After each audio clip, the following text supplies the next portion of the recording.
La UNAM Campus Juriquilla, Fundación UNAM Capítulo Querétaro y la Facultad de Artes de la UAC presentan el seminario permanente sobre cultura, artes y humanidades.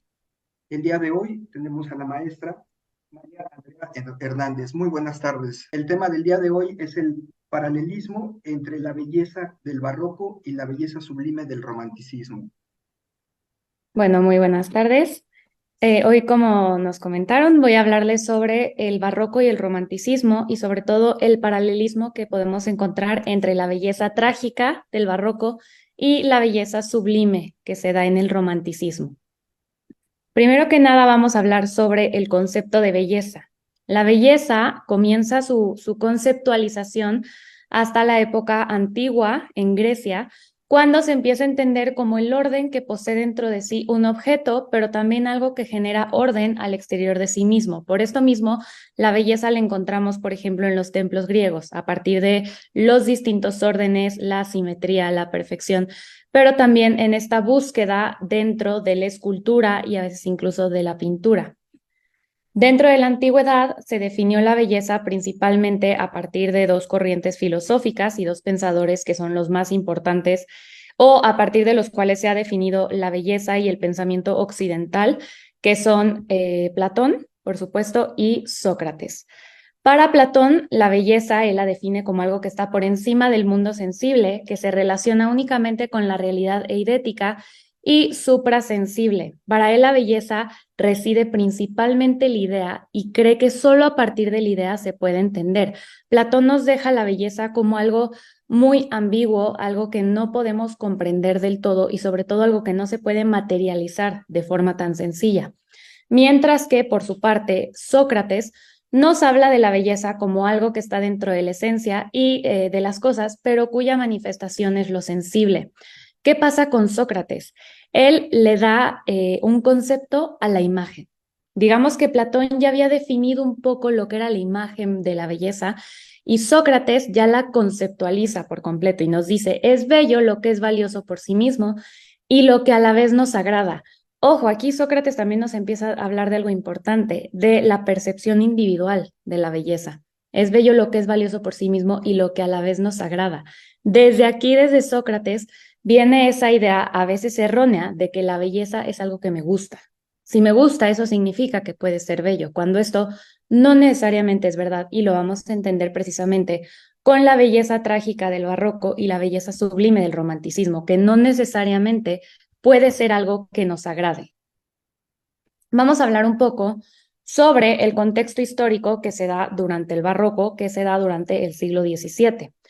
En el barroco surgen varios cambios importantes dentro de la política, sociedad, economía.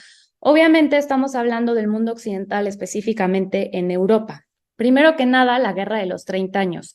En 1519, Martín Lutero rompe por completo con todo lo que se había logrado en la iglesia cristiana, todo lo que se había construido a partir de que saca sus tesis. Surge entonces la Reforma Protestante. A partir de ahí se forma el protestantismo, después llega Enrique VIII, el anglicanismo. ¿Y qué pasa? Esto a la larga genera la famosa Guerra de los 30 años, que se da de 1618 a 1648 aproximadamente. Y esta Guerra de los 30 años es muy interesante después de que se dé esta guerra, que es principalmente entre el catolicismo y el protestantismo, se forma la Paz de Westfalia, por supuesto, en donde se declara la independencia de los Países Bajos. Y además, en el Sacro Imperio Romano Germánico, se da por primera vez una especie de libertad de culto. Esta guerra se dio, como les digo, entre protestantes y católicos y al final se logra que en el Sacro Imperio Romano Germánico existe una libertad de culto, que tanto protestantes como católicos puedan convivir en una especie de paz. Se da también una revolución científica. Tenemos a Galileo Galilei, a Kepler, empiezan a desarrollarse también las ciencias, porque muchas veces nos quedamos con la idea de que fue el Renacimiento la mejor época, pero realmente el barroco también habla mucho de los avances científicos, de los avances tecnológicos. Se viene también el absolutismo monárquico. ¿A quién tenemos? A Luis XIV en Francia, con su famosa frase, el Estado soy yo. El barroco, ahorita lo vamos a ver, no simplemente se generó como un estilo artístico porque sí. de fondo tiene todos estos problemas políticos y económicos, religiosos, que son lo que dan pie a que se forme todo un nuevo estilo artístico. Tenemos también la colonización y expansión. Ya se había descubierto América, pero también los ingleses van a Estados Unidos. Entonces, ¿qué pasa? También de repente van a bajar a África.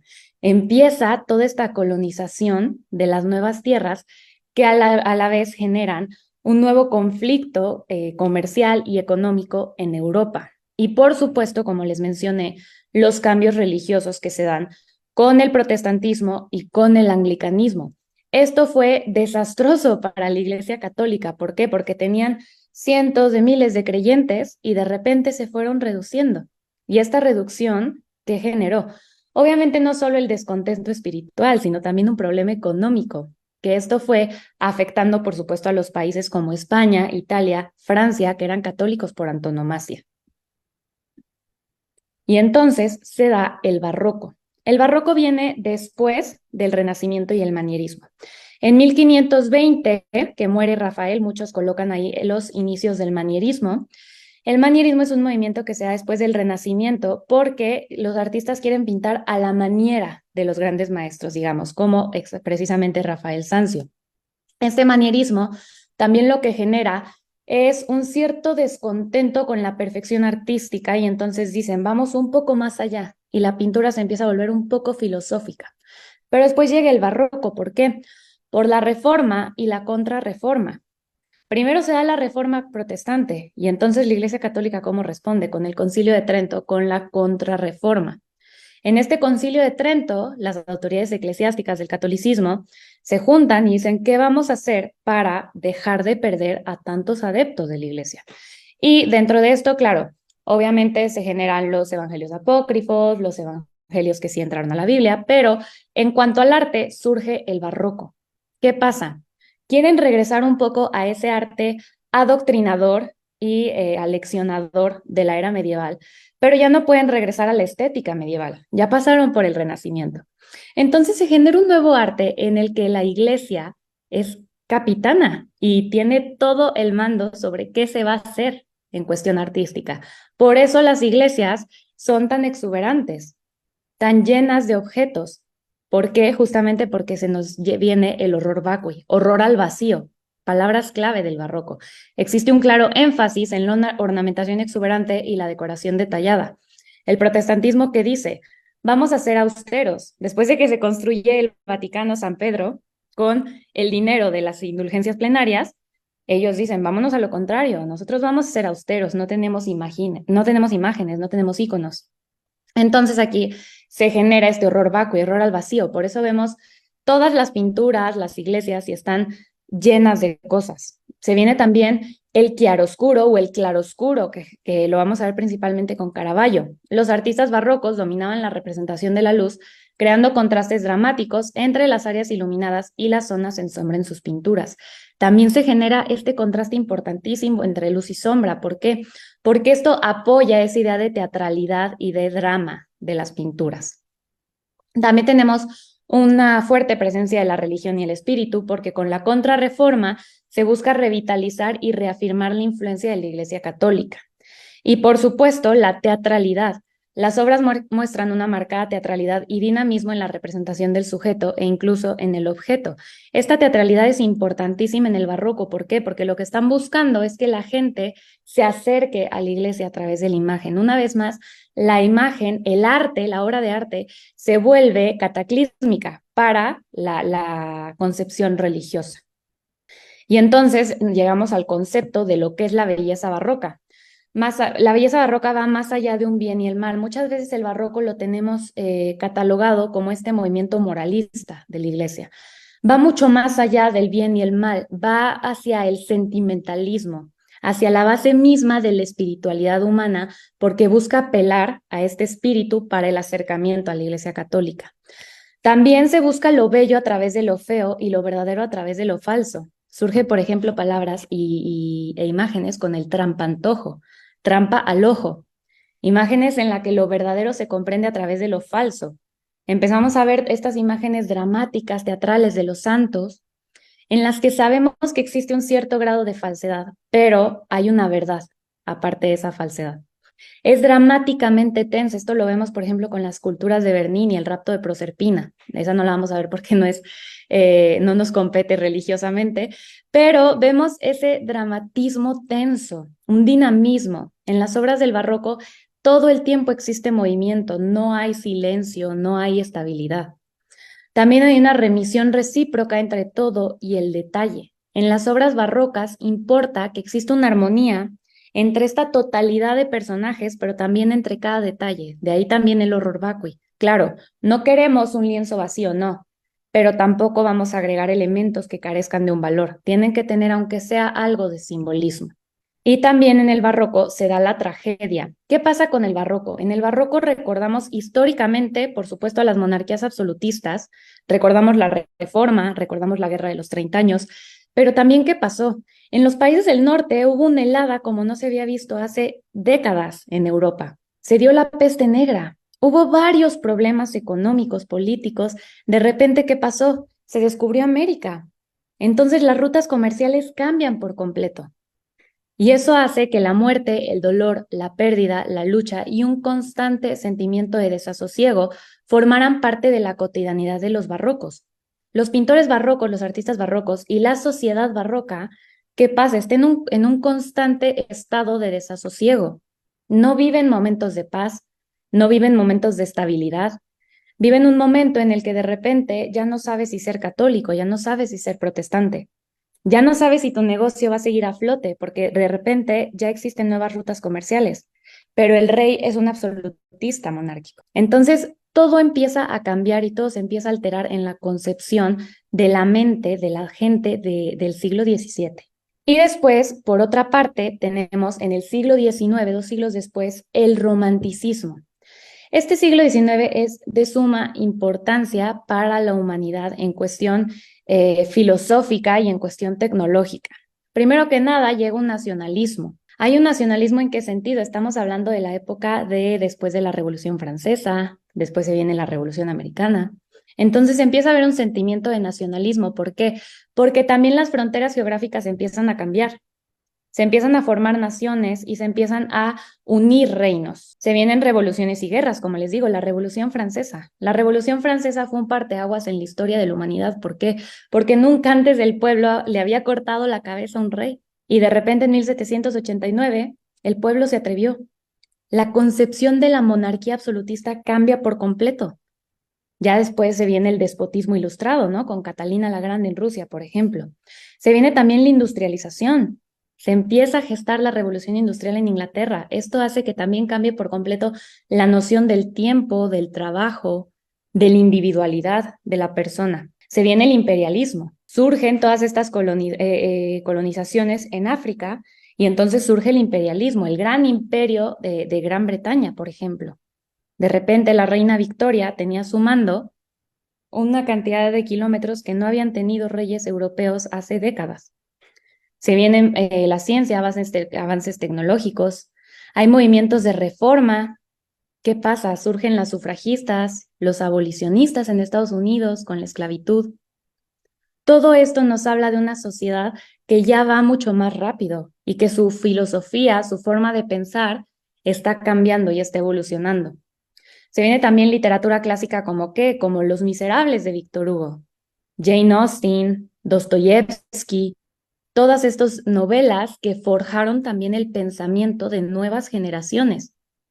Y esto se asemeja mucho al sentimiento de desasosiego que se dio en el siglo XVII. ¿Por qué? Porque a lo mejor no fue un cambio de ideología religiosa, pero sí fue un cambio de ideología social, que fue brutal para esta nueva Europa del siglo XIX, esta nueva Europa industrializada. Y entonces en este siglo se viene el romanticismo. En el romanticismo permea, o lo más importante es la emoción y la subjetividad. Antes del romanticismo, ¿qué teníamos? El neoclasicismo, la pintura de Jacques-Louis David, la coronación de Napoleón, por ejemplo. En el neoclasicismo, ¿qué es lo que impera? La objetividad, la lógica, el pensamiento sobre todas las cosas. Y los romanticistas, ¿qué pasa? Dicen, ¿y dónde quedaron las emociones? ¿Qué pasa con mis experiencias personales, con las pasiones? Y estas se vuelven fundamentales para la creación artística y literaria. No hay nada más romanticista que Los Miserables de Víctor Hugo. la libertad guiando al pueblo de Delacroix. La gente dice, claro, vamos a seguir con el nacionalismo, pero este nacionalismo va a venir de una subjetividad y un sentimentalismo individualista. Hay una exaltación de la naturaleza. Los románticos veían la naturaleza como un refugio espiritual y una fuente de inspiración. Se dio la revolución industrial. ¿Y la revolución industrial qué hizo? Que se dejara de voltear a ver la naturaleza. Entonces, los romanticistas, ¿qué hacen? No olvidar a la naturaleza y encontrar en la naturaleza una especie de refugio a esta objetividad que ellos consideraban opresora del pensamiento lógico del urbanista. Hay un individualismo y rebelión. Ellos promovían la idea de la rebeldía contra las normas y convenciones sociales y a menudo se identificaban con figuras heroicas y rebeldes en sus obras. Hay un individualismo importantísimo. Surge la idea del yo. Yo quién soy, yo qué quiero expresar a través de mi obra, no solamente qué voy a narrar, sino qué voy a expresar. Y también las artes funcionan como una especie de escapismo melancólico. Los románticos exploran sentimientos de pérdida, anhelo, así como el deseo de escapar de la realidad hacia mundos idealizados y la búsqueda del significado de la vida. No nos olvidemos también, por ejemplo, de la música. Tenemos a Liszt, este gran pianista, Berlioz. La música también nos habla de este sentimiento de melancolía. Anhelan un mundo en el que nunca estuvieron. Anhelan un sentimentalismo que nunca se les permitió, una idealización que es inaudita en ese mundo tan objetivo. Y en la belleza romanticista surge un placer sin interés. El placer que puede generar la estética, la belleza de la obra, no viene con un interés detrás. En el neoclasicismo tenemos el juramento de los Horacios, la muerte de Marat, de Luis David. ¿Qué pasa? Claro, pueden generar un placer o un goce visual, pero existe un interés marcadísimo en el sentido político detrás.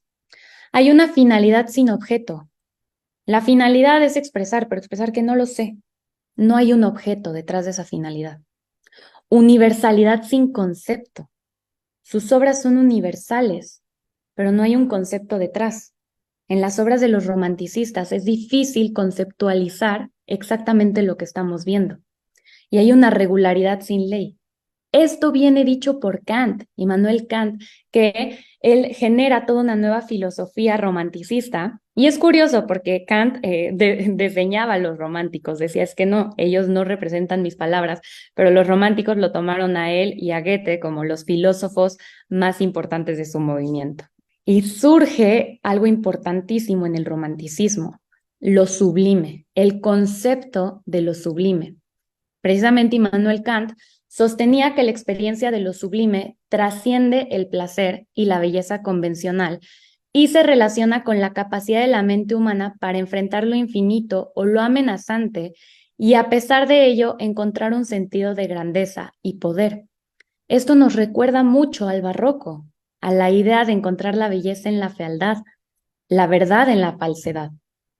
Los seres humanos, dice Kant, son capaces de enfrentarse a algo que los puede asustar, aterrar, que puedan sentir disgusto ante el prospecto de esto que están presenciando, viviendo, y aún así encontrar un sentido de grandeza y de poder y por lo tanto de belleza. Lo sublime es un sentimiento, pero lo sublime también es un estado. Cuando yo encuentro esa magnificencia en lo extraordinario. Que lo extraordinario, ojo, puede tener una connotación positiva, puede tener una connotación negativa.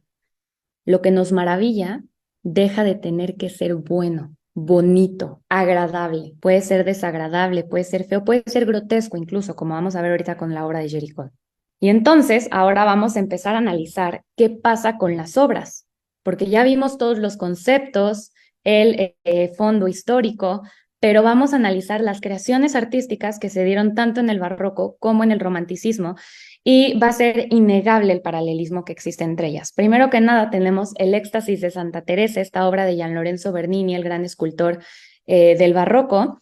Esta obra se hace en 1652. Bernini la hace para mostrar el fenómeno de la transverberación. ¿Qué significa esto? Cuando Santa Teresa se une a Dios y su corazón es atravesado por una flecha de fuego en esta unión. A partir de esta escultura, ¿qué podemos encontrar? Podemos encontrar que el éxtasis de Santa Teresa es total, completa y absolutamente erótico. la religión, lo espiritual, lo católico, lo cristiano, no había tenido erotismo antes. Pero con Bernini en el barroco, a partir de esta belleza trágica, esta belleza teatral, encontramos también algo de erotismo en la mirada de Santa Teresa. La transverberación pasa de ser algo espiritual a ser también algo corporal. Y entonces Bernini nos recuerda un poco a lo que nos dice Sócrates, ponerle concepto a la imagen. Y aquí, ¿cuál es el concepto de la imagen? El erotismo. Pero ¿qué pasa? Nos adelantamos 200 años, 100 años, ¿y qué encontramos? Otra vez la idea del erotismo a través de una especie de espiritualidad. En este cuadro de Johann Henry Fuseli, que bueno, él era Fuseli, pero cuando se muda, él era sueco, y cuando se muda a Inglaterra le ponen Fuseli, y tenemos la pesadilla. Tenemos esta mujer en esta cama, también con una mirada erótica, una postura completamente sensualista y con un súcubo sobre ella. ¿Un súcubo qué era? Era un demonio que se presentaba en los sueños eróticos precisamente y generaba una especie de pesadilla, pero una pesadilla que generaba a su vez goce sexual, placer sexual. Entonces, ¿qué pasa? Encontramos un claro paralelismo en esa búsqueda del erotismo, de la belleza subjetiva, la belleza sublime, a partir de la emoción. Una viene de la religiosidad, otra viene de la espiritualidad, pero al final las dos llegan al mismo espacio de goce estético.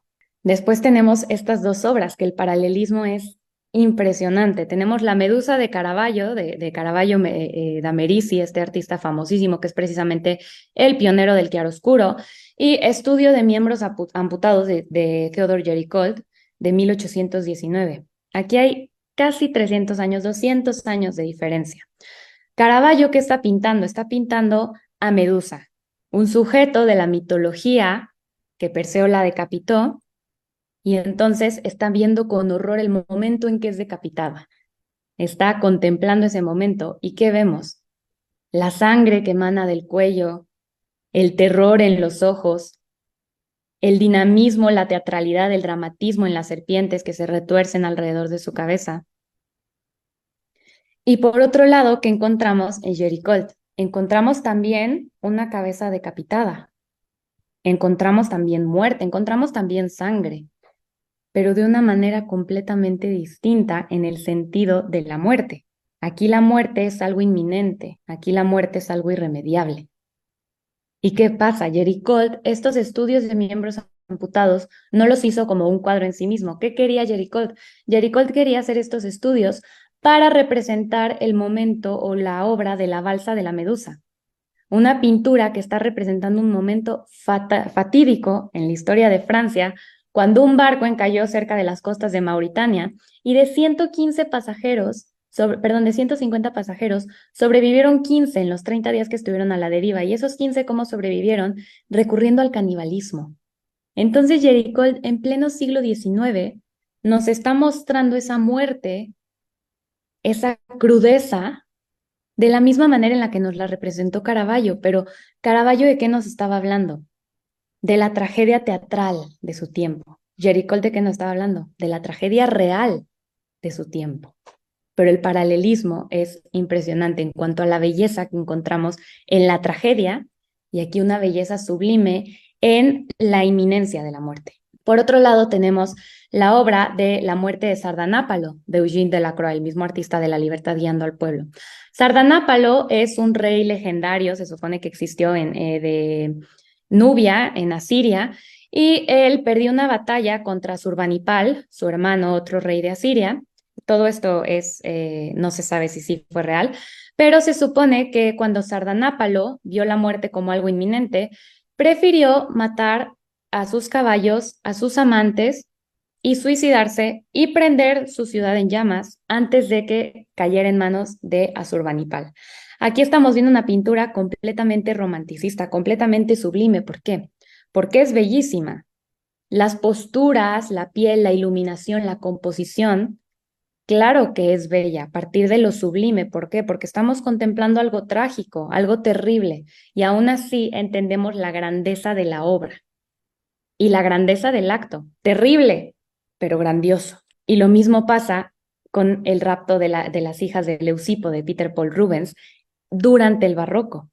Peter Paul Rubens, un artista que sirvió sobre todo a España y al mundo católico, él está pintando aquí el rapto precisamente de las hijas de Leucipo por parte de Castor y de Pollux, los hijos de Leda, de Zeus, y estamos viendo esa misma desesperación de las mujeres, esas mismas posturas, pero estamos viendo que representan dos momentos completamente distintos. Uno es mitológico, otro es supuestamente histórico. Aquí las hijas de Leucipo muestran esa desesperación. Castor y Pollux también sufren con ese forcejeo, mientras que por acá vemos a Sardanápalo en una parsimonía absoluta ante el prospecto de la muerte. Y al final encontramos esa belleza trágica y esa belleza sublime. Por otro lado, tenemos también la escena de Peste I de Mattia Preti. Esta escena está representando un momento de 1656 en que la peste azotó Nápoles y las figuras de poder de Nápoles llegó un momento de desesperación en que dijeron que la ciudad estaba en manos de la Inmaculada Concepción. Entonces, ya que termina la peste, ya que se va calmando, le piden a Matías Preti que coloque unas imágenes en la entrada de la ciudad en las que se muestre la devastación de la peste para nunca tener que revivirla. ¿Y qué vemos? Un paisaje de cierta forma idílico, rodeado de muerte. Un contraste impresionante entre la belleza y la tragedia, pero que es clara y que se manifiesta a través una vez más de la muerte. Y por otro lado, en 1819 tenemos otra vez a Jerry Cole con la epidemia de fiebre amarilla en Cádiz. En Cádiz se dio precisamente en 1816 una epidemia de fiebre amarilla en la que de los 75,000 habitantes murieron 19,000. Y mientras que por acá, en Nápoles, vemos una lucha por sobrevivir, una desesperación por presenciar la muerte, con Jerry Cole vemos una resignación muy semejante a la de Sardanápalo. El concepto de la muerte es distinto para los románticos que para los barrocos. Tenemos también el Vanitas, Naturaleza Muerta de Peter Kals. El Vanitas, ¿qué es? Es un memento mori, recuerda que vas a morir, un recuerdo de la muerte, con elementos precisamente que hacen alusión a la muerte, como, por supuesto, este cráneo, en el que nos están representando una especie de bodegón, pero se le llama Vanitas. ¿Y qué pasa? Nos recuerdan la muerte de una forma trágica. La muerte va a ser algo trágico con el vaso caído, pero también plasmado y dotado de belleza. ¿A través de qué? Del claroscuro, de la representación naturalista, de la composición tan pensada que hace Peter Kals. Y luego tenemos a Caspar David Friedrich con El abadía en un bosque de 1809. ¿Y qué está haciendo? Nos está hablando también de la muerte, pero ¿de qué forma? De forma sublime. Bien decía Kant, el día es bello, la noche es sublime. Nos está mostrando aquí Caspar David Friedrich una procesión de monjes que llevan un ataúd a una abadía completamente destruida. Nos habla de una incertidumbre ante la muerte, pero como un fin inevitable. ¿El barroco de qué nos habla? De una muerte pensada, una muerte minuciosa, una muerte religiosa incluso, en la que hay un después. Caspar David Friedrich nos habla más bien de esa incertidumbre. No existe nada después de la muerte. Está la muerte y después no hay nada. Y también nos habla un poco de esa ambigüedad. ¿Es el día o es la noche? En este bosque desolado, pero cuando lo observamos, no recordamos lo desagradable de la muerte, sino lo sublime del final y la belleza que se encuentra en ese sublime. Tenemos también este paralelismo interesantísimo en el sacrificio de Isaac de Caravaggio. Caravaggio, el sacrificio de Isaac lo conocemos muy bien cuando se le pide a Abraham que mate a Isaac y él lo lleva a la cima de un monte y está listo para sacrificarlo cuando un ángel lo detiene y le dice que no es necesario.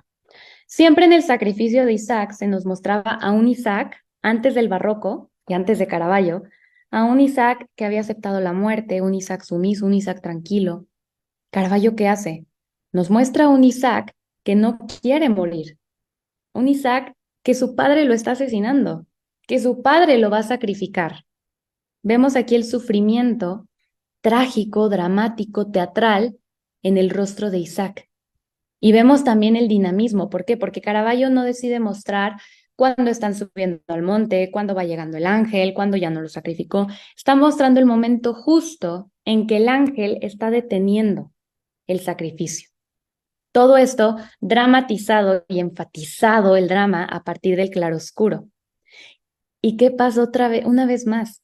Vemos una escena trágica, pero tremendamente bella. Y 200 años después viene Gerard Willem von Rauten y nos coloca otra vez un sacrificio de Isaac, pero completamente romanticista. Para empezar, acá el ángel es un ángel terrenal, un ángel barroco, un ángel oscuro, opaco.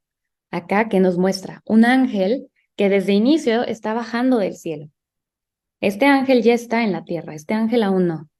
Está bajando y está deteniendo Isaac, perdón, Abraham, que tiene una mirada completamente perdida.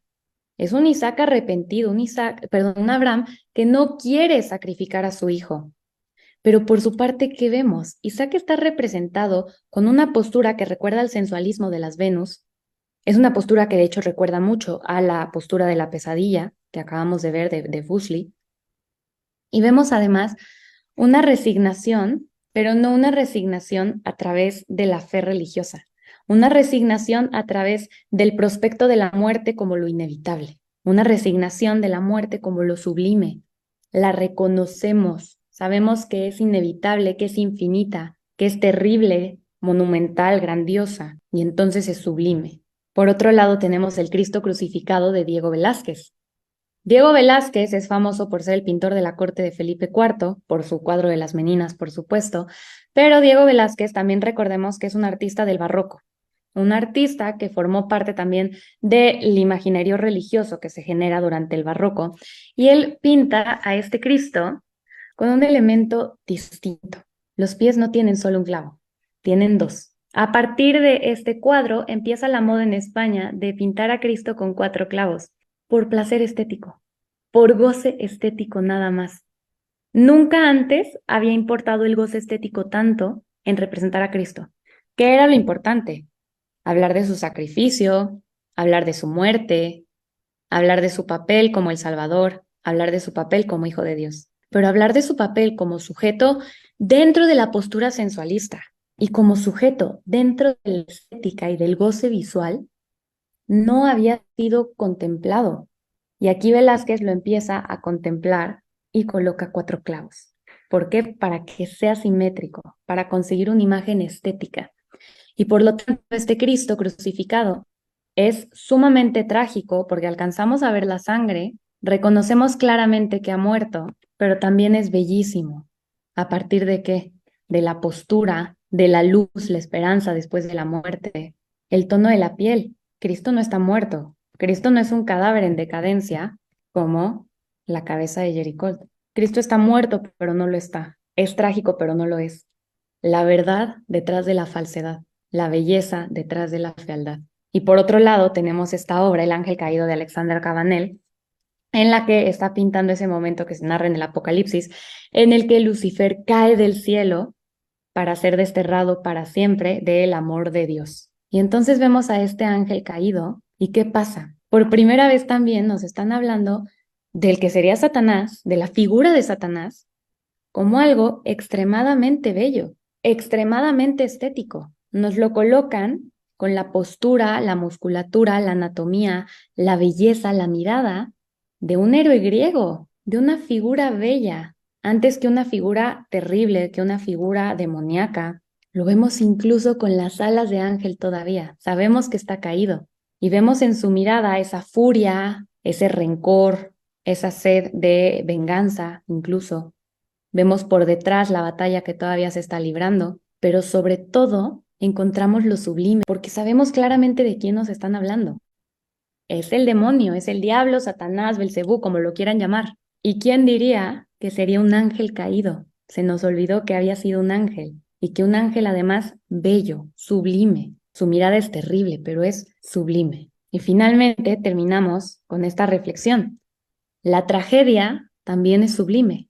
Durante el barroco, esta obra, por ejemplo, de Zurbarán, Agnus Dei, el Cordero de Dios, sabemos que el Cordero murió, que es algo trágico, pero que no su belleza también es sublime, que no encontramos belleza a través de esa muerte, que esta postura, esa belleza en la postura no existiría sin la muerte. Pero ¿qué pasa? Lo sublime también es trágico. Lo sublime, reconocer la finitud, nuestro final, la muerte, la decadencia, la melancolía, también es trágico.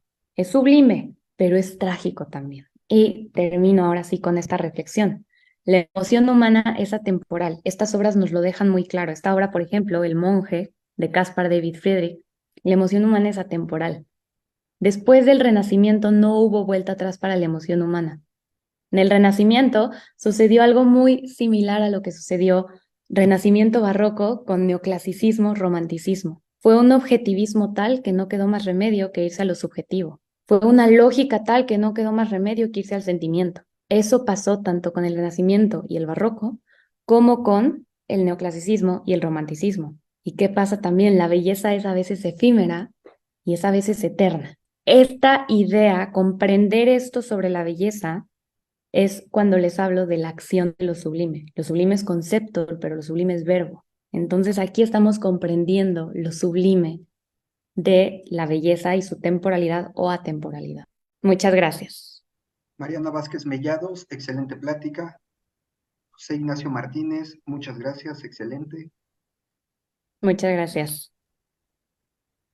María José Ruiz, muy interesante, gracias. Hablando del paralelismo planteado, ¿cuál consideras que era el compromiso social de haberlo en los artistas representativos del barroco y el romanticismo que mencionaste? Realmente un compromiso social como tal no había, porque justamente son dos movimientos y dos creaciones artísticas, dos movimientos de creación artística sumamente individualistas. A pesar de que el barroco sí estaba potenciado por la religión, ya existía en el artista esa idea individualista de la creación dramática. Si acaso hubiera un compromiso social, sería, por supuesto, el regreso al catolicismo o el acercamiento hacia el catolicismo durante el barroco, y en el romanticismo definitivamente no existía tanto un compromiso social. Ahí sí ya estamos hablando de un artista total y completamente individualismo y que habla, individualista, perdón, y que habla totalmente del yo y de sus sentimientos y del arte, la emoción, entendida a través de su propia perspectiva, su propia vida, vivencias y subjetivismo. Diana, gracias Maya por siempre, como siempre, padrísima tu plática.